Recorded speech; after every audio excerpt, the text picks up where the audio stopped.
Good morning and welcome to chapter or episode 13 of my journey through the West.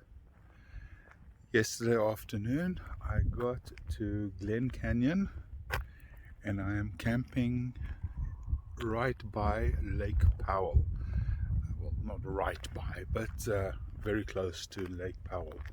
I took 2 nights at this full hookup campsite because I've been 10 days pretty much without any hookups, electricity, water, that kind of thing, and I just felt it would be nice to have a couple of days to get organized. It's a little pricey, but they've got a laundry here, they've got a store, and it's a great location.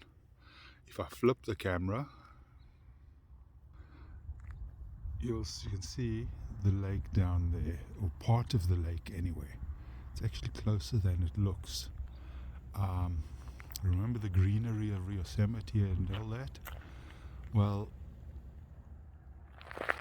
we're on the desert, and the border between Utah and Arizona. I think that technically I'm on the Arizona side, but I'm not 100% certain. But this is definitely very, very different. Nice campsite, fairly decent spacing between the sites. My camper is sitting on an asphalt pan, not on gravel or sand or anything like that. We've got, of course, always a picnic table and a fire pit and all the connections. It is nice here, but it's a little pricey, but I thought for 2 nights, what the heck. Anyway, I'm going this morning there's a Walmart massive store not far from here. I need a couple of things that I know I can get all of them there. Then nearby there's a ranger station. I'm going to speak to them, and I think I'm going to be doing a site today called Horseshoe Bend, which I'm excited about because it's appeared on every single travel video that I've seen where people have come to this area. So I'm excited about that. It's not a strenuous hike, but I've had many days of serious hiking lately, so the next couple of days I think I'm going to take it a little bit easier before I head off to Grand Escalante, Bryce, Zion, etc. Here's a slightly better view of the lake, or again, at least part of it, because it does carry on off to the left. So next to the road here is part of Lake Powell. It's in all different segments. I'm about 1.5 miles, 2 miles from the campground. The lake itself is actually pretty big, although you can see, like most of America, the water level is like most of the west of the United States anyway, the water level is really very low, but the view is still spectacular, and you have the desert mountains in the background, the stark contrast between the blue of the lake, the reds and the browns and greys of the desert in the background. We're heading across the canyon in a minute. I'm going to turn so you get views down the canyon. And on the way back I'll try and do the same thing looking the other way.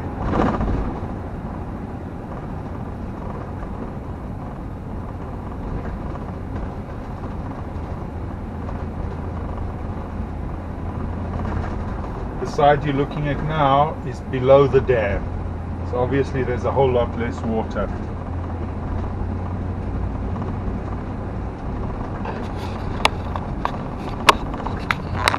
Here's a fun story. Remember I said that the Lake Powell is on the border between Utah and Arizona? Well, Arizona is on Pacific Coast time, and Utah is, I think, on what they call mountain time. So, long story short, Arizona is an hour behind Utah. So I wanted to go to the camp office and asked some questions, and I knew it opened at 8 o'clock. So it's now 8:37, and I walked down to the office, and I'm thinking the office is about 100 yards from here. And it's closed, and I'm thinking, what the hell, they're supposed to be open at 8. What kind of service is this? And I look at my watch, and it's 7:35. And I walk back to the camper, and it's switched to 8:35. So obviously the campsite straddles 2 time zones, but that's never happened to me before. Fun little story, I thought. Maybe you're bored. I hope not. I stopped off in the viewpoint. There in the distance you can see the dam across Glen Canyon, which is caused Lake Powell to form.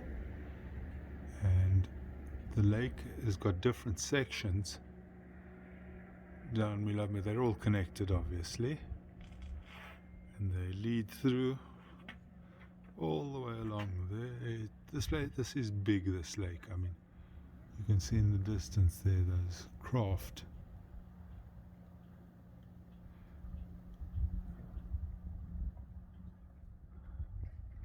Very pretty here with the desert in the background. So here I am at the start of a short walk, about 20-minute walk, to a site called Horseshoe Bend. You'll see why it's named that. This is another one of those sites, kind of like the antlers in Jackson's that form the arches. This is another one of these sites that every single person who's come to the area of Glen Canyon, Lake Powell, and has and does a travel log, comes to. It's about 7 miles from where I camped, the RV site, and definitely this was a have to do on my list. As you can tell from the parking lot, this is a really popular site. You do get quite the view as you walk out there.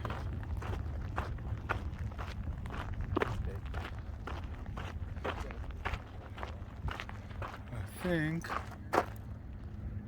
that structure down there is part of the overlook. I was wrong about that being the viewing station, the first viewing station. That would actually be down there. How much was it? It was like 60. All I can say is wow. The river coming down there forms a horseshoe around here and nearly back to where it was before carrying on. And just to give you an idea of how big this is, those are people rafting down there. That, by the way, is what I'm going to be doing on Saturday. Not whitewater rafting or anything like that, but sailing down the river.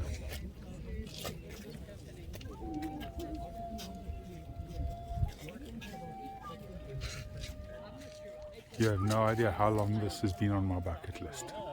By the way, in case you think I'm crazy standing near the edge, there is a barrier here, but there are other places where you can stand where there's not much protecting you.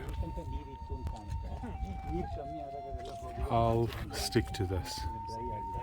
Enjoy this, the magic of this place, with a Native American playing a flute in the background. Again, scale. There's another boat down there.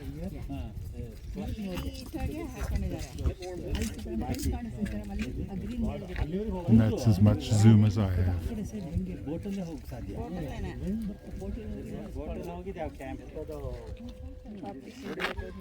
And of course, even above the bend, the view in the background. And behind me, in the desert, it's magnificent. Up there is where I walked down from. As far as I'm concerned, those people out there are out of their minds. But I suppose, well, these people are okay.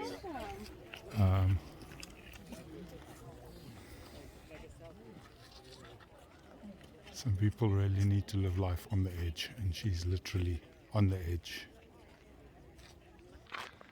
So this site was not included in my America the Beautiful pass.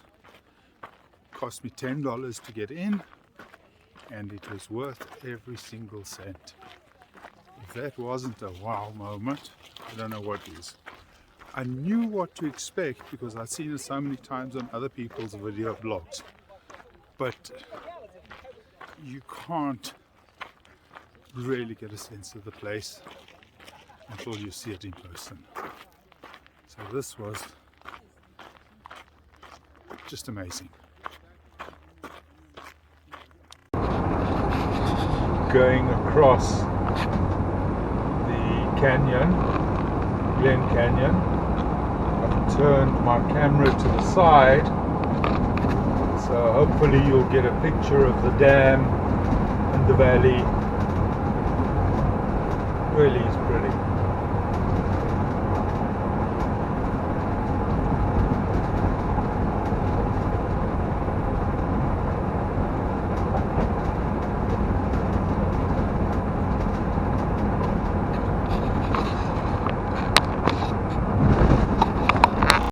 Good morning. It is 8:20 on the start of the my second day here in Glen Canyon.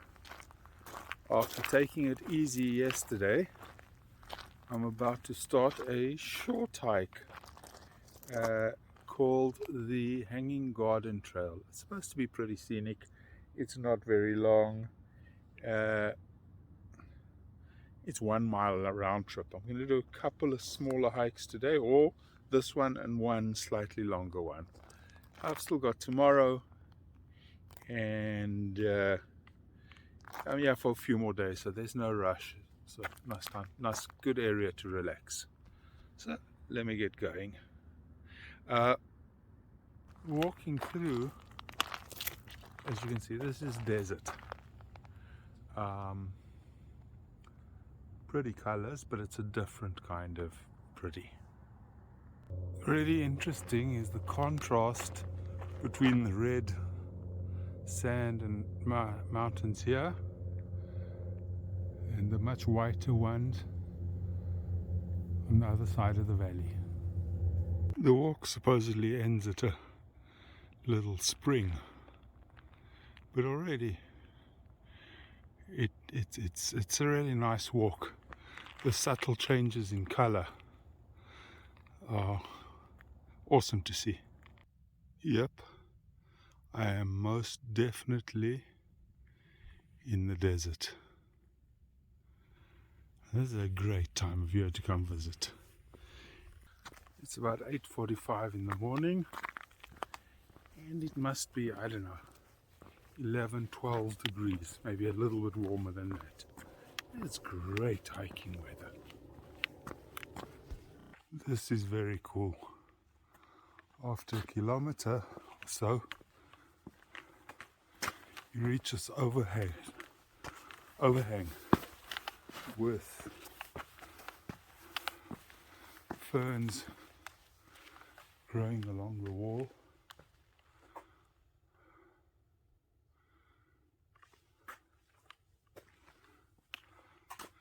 There's obviously water seeping through the rocks there. I would imagine it doesn't get exposed to much sunlight under here. And as I said, you've got this overhead up here giving protection. It really is nice and cooler Not that it was hot outside, but the temperature in here has definitely dropped a few degrees. The ground is wet, but you can't see any running water or anything like that. So I'm not sure if you ever get water collecting here. But obviously there's enough continuous water to keep the ferns going. And then of course if I look out from under the overhang, I get this crazy view of the desert. Really, really nice. It was 1 kilometer in and walk back the same way. There's a little detour you can take. I'll go and take a look at what that's about. But this is a really nice little walk to start the day. From the overhang, you can see where the canyon is. That grey running there, that's the canyon. Obviously from this angle we can't see in. Stopped at this viewpoint just above the dam. I'm gonna go into the visitor center, which is just there. And see, apparently they have tours of the dam. You can go inside the wall, etc. I hope. So, because of COVID, the visitor center is closed and there are no tours or anything like that, which is a pity. So, okay, let's just go and do a hike. The campsite I was staying in for the last 2 nights, I'd only booked it for 2 nights. It was fairly expensive campsite down by the lake and with full hookups and everything. So my next campsite is actually at the start of the next hike I'm going to do. It's a national parks campsite. There's the van behind me. I'll switch the sound. And we're higher up above the dam. Each site has its picnic table and it's reserved. If I go away, it's my site. And as I said, the view from here is not too shabby. And I have emptied my tanks, my sewage and my shower water, sink water tanks. I've filled up my freshwater tank. I've got propane in the tank. I'm all set. Living like this for 2-3 days is not going to be a problem. So I've paid for this for 3 nights. Here's the difference. That other campsite was $80 a night, and this is $14 a night. So it was nice, but it really wasn't justified to stay there any longer. So I've got one neighbor here. I'm sure other people will come later on. Yeah, the view is definitely not too shabby. Just one thing that blows you away in the United States, or blows me away after, coming from Israel, is the amount of open space here. We just don't get this. Well, a little bit in the Negev, but even then, nothing on the scale, and it really is awesome. Okay, so you can see my camper there in the background, and I'm about to start the hike, which right over here. And it's about a 2-mile trail. Most of it is a loop. At the first, when I come back, I'll double back over the first 100 meters, 200 meters or so. Okay, let's go. Only just started and already a fair bit of climb, and I can see there's some climb ahead of me. But when you're doing a loop trail, by the way, I can see there's climb in the beginning and then it's relatively smooth. And when you're doing a loop trail, it's always great when you have a climb in the beginning, because that means that at the end, when you're tired, it's downhill. Only a few minutes or so into the hike, And already you can see my camper down below, slightly hidden by that big RV, and already the view is becoming kind of insane.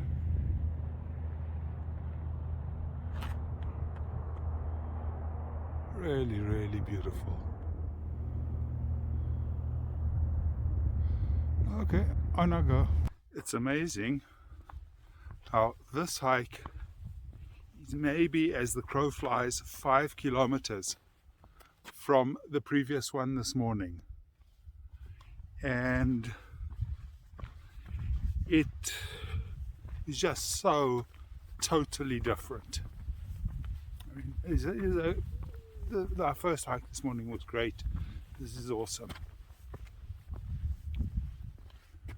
This hike every now and then throws up some classic moments, like this gap behind me. I haven't been through it yet, but I'm sure when I do, the view will be quite stunning. So I'm going to switch the camera, looking back from where we come, pull it around, and let's go through. These pillars themselves, the way they've eroded the, whoops, sorry, it's shaking, the lines here inside, it's quite something. Yep, I think this is going to be quite the view. The path is not smooth, so excuse the camera shaking. And yep, it's a wow moment.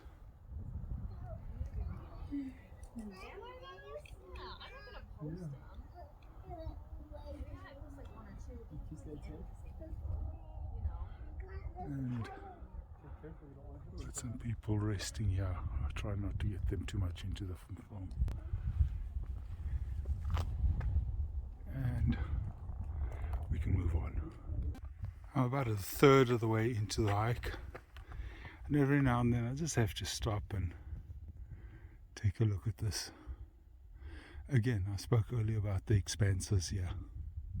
Just fantastic.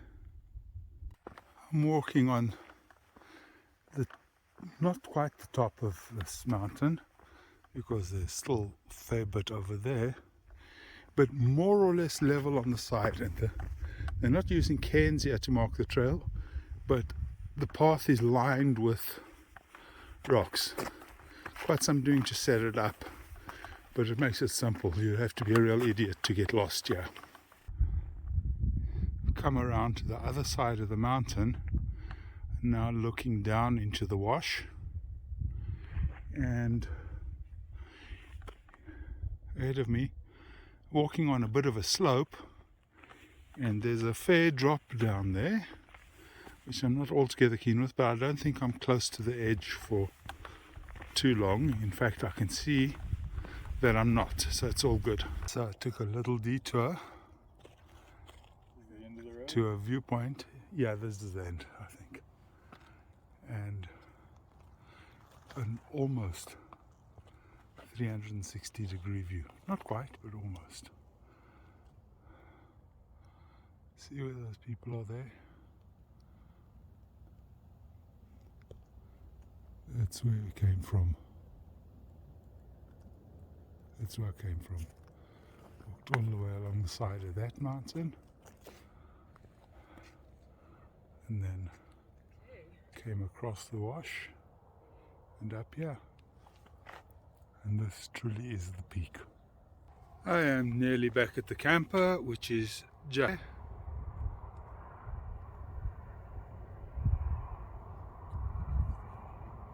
and it has been such a nice hike. Not terribly challenging, not too much in the way of uphill and downhill. You really watch your footing and all the rest of it, but just the views seem to be like subtly changing constantly, and it's really nice. There's a cool breeze blowing. Really, really nice hike. 3 miles, nothing too strenuous. So, time for some coffee, or actually lunch. It's nearly lunchtime. And let's see what we do this afternoon. Good morning. It's 8 a.m. and I'm starting my hike for the day. Only one hike today because this is a 10-mile loop trail starting on the outskirts of the city of Page. See there are buildings behind me. Directly ahead of me, this is part of the golf course. I'd hate to think in summer how much water it takes to keep this green. It's supposed to be a really nice day today. 20 degrees Celsius. So I started at 8. It would probably be 4 hours of hiking if I take it easy, which I intend to do. So off I go. Already, just turn around, you can see, apart from this bush, the surroundings are really pretty. I mean, there's nothing ugly here, that's for sure. So off I go. As I said, it is very different, the start of this hike anyway, with the golf course there, some houses down below the trail. You can see the dam in the distance there.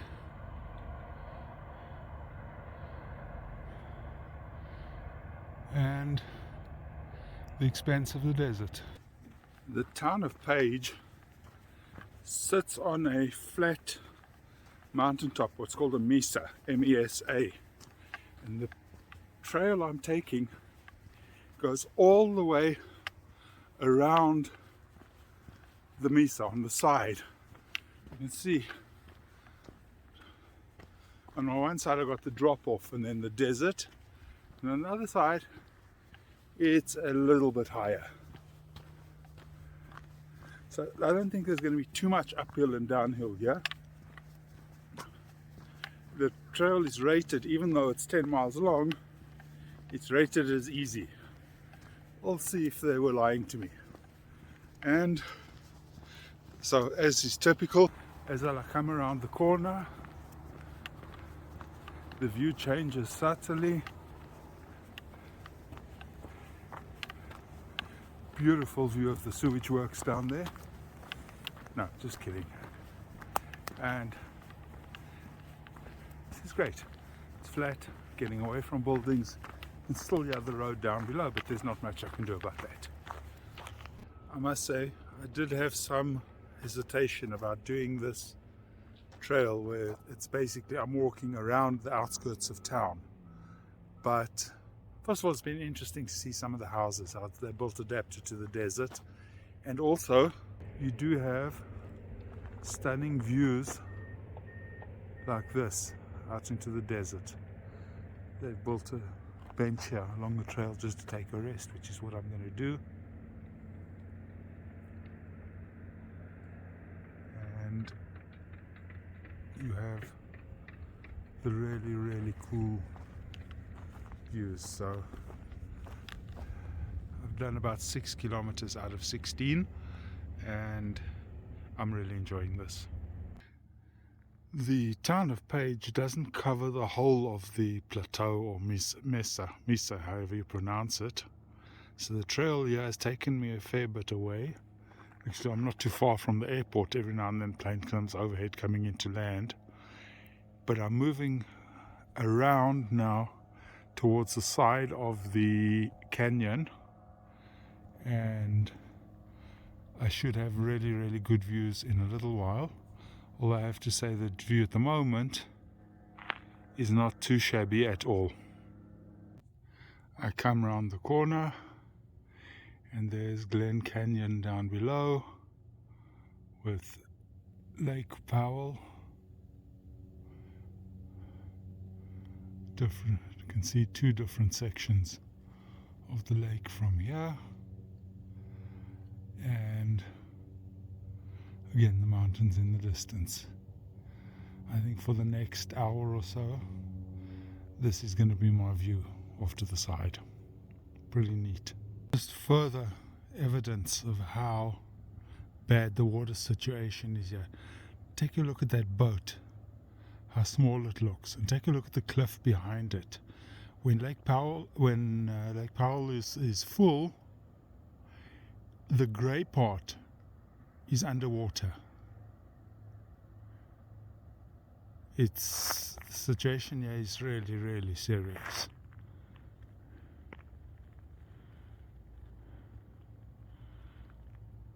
And as I turn the corner again, I see the visitor center, the dam wall. I'm not swearing.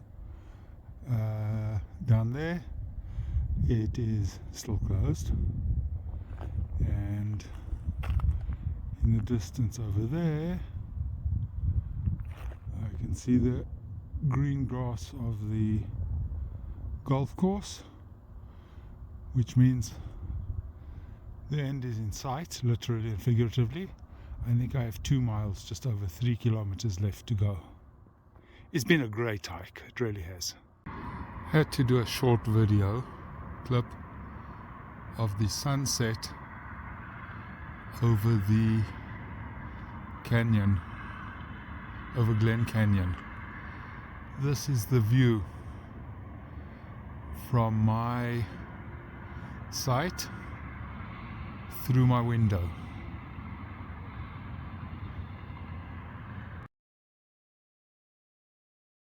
And after that sunset, here is sunrise from my camp spot.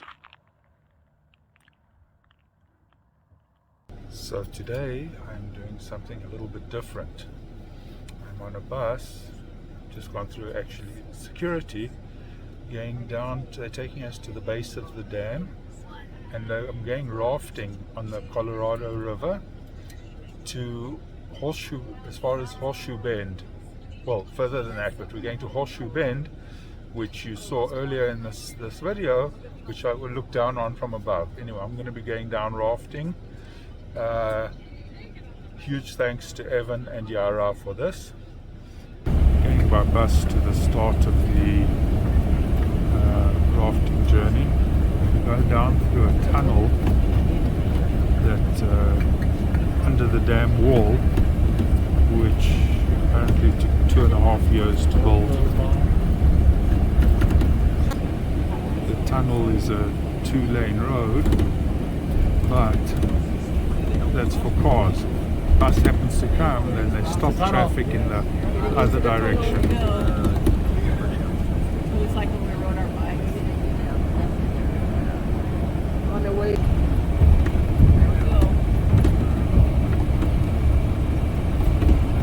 We are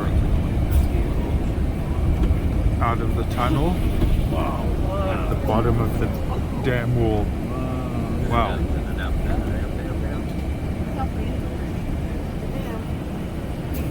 Above is the bridge that I drove over. This is very impressive. Walking down to the rafts. We were 2 bus loads, so seriously I hope we more than one raft. That's it. Keep up the ropes are still. Turn back now. 15 miles on a 3-hour tour. There you go.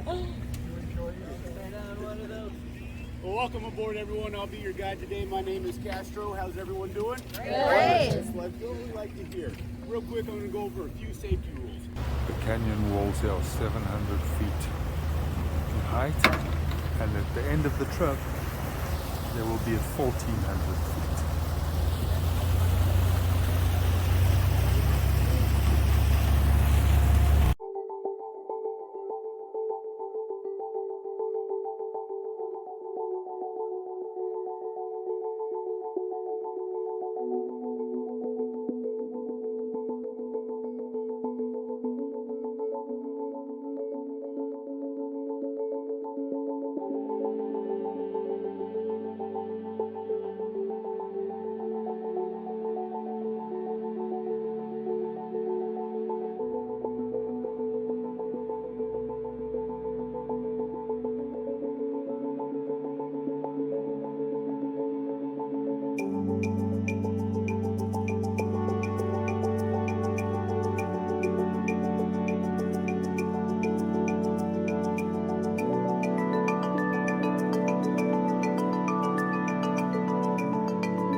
break in the valley in the canyon, and onto the site we have petroglyphs between 2,000 and 6,000 years old.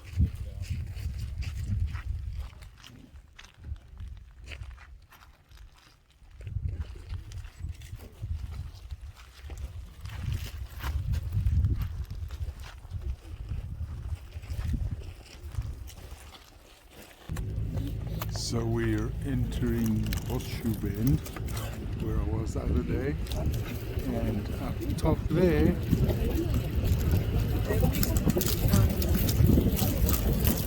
you can barely make out the people. That's where I was looking down.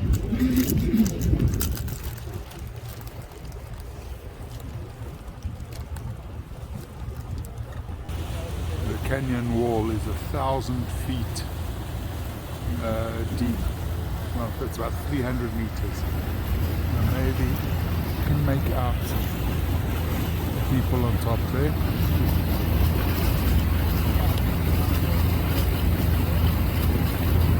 There we go. Just started getting to the horseshoe.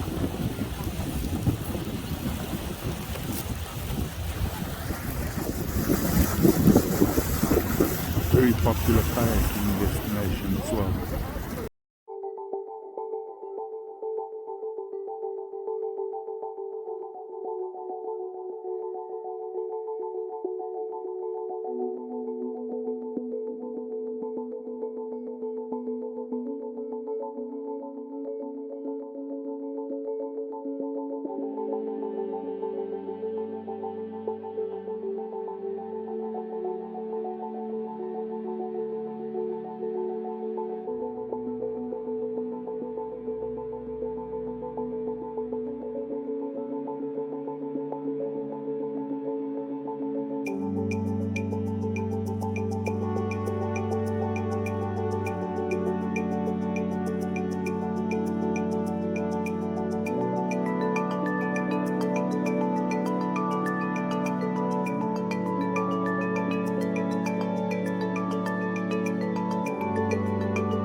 That was so much fun. Something totally different.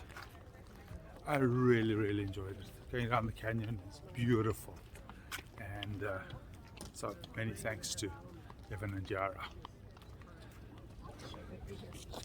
Great way to finish and my visit to Glen Canyon. And nice highlight marking the halfway stage of my trip. The first half has been awesome, and I have no reason to doubt that the second half will be just as good. So thanks for watching again, and I hope you found this entertaining.